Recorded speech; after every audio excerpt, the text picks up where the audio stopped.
मेरा युवा भारत से ही अनन्या नेगी हिमाचल प्रदेश से। Before I begin, I want you all to imagine something. Imagine a child standing outside the classroom, not because he didn't want to study, but because the society decided he didn't deserve to. Now imagine the same child growing up drafting the constitution of the world's largest assembly. That child was Dr. B.R. Ambedkar.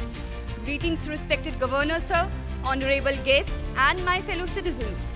I am Ananya Negi from Himachal Pradesh, Devabhoomi as it's known, representing the Ministry of Youth Affairs. Dr. B.R. Ambedkar ji once said, "The Constitution is not a mere law's document, it is a vehicle of life, and its spirit is the spirit of age." And we all remember him, but remembrance is easy, understanding is difficult. Because if we truly understood him, we wouldn't reduce his legacy to just one day. We proudly say, he gave us the Constitution, he gave us the democracy, he gave us the fundamental rights. But do we remember that he fought against a system that denied him dignity, denied him water, denied him education?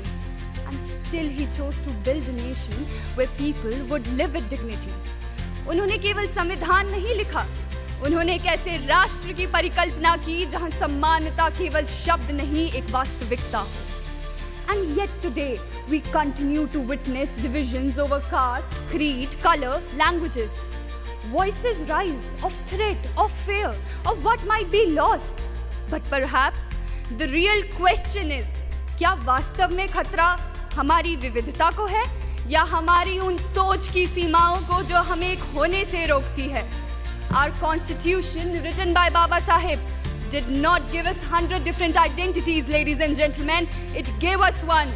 It begins with the three immortal words. We the people of India, not we the Hindu, we the Muslim, we the Punjabi, we the Sikh, we the Tamil. We the people of India. So today, standing here in the Parliament of India, I don't just see a nation shaped by history, ladies and gentlemen. I see a nation shaped by vision. A vision that Dr. B.R. Ambedkar gave to all of us.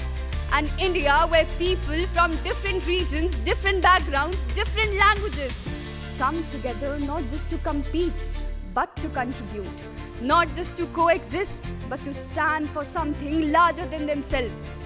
At the end, I would like to conclude by saying, बाधाएं आती हैं आए घिरे प्रलय की घोर घटाएं, पांव के नीचे अंगारे, सिर पर बरसे यदि ज्वालाएं, निज हाथों में हंसते हंसते आग लगाकर जलना होगा, कदम मिलाकर चलना होगा, कदम मिलाकर चलना होगा. धन्यवाद. जय हिंद, जय भारत.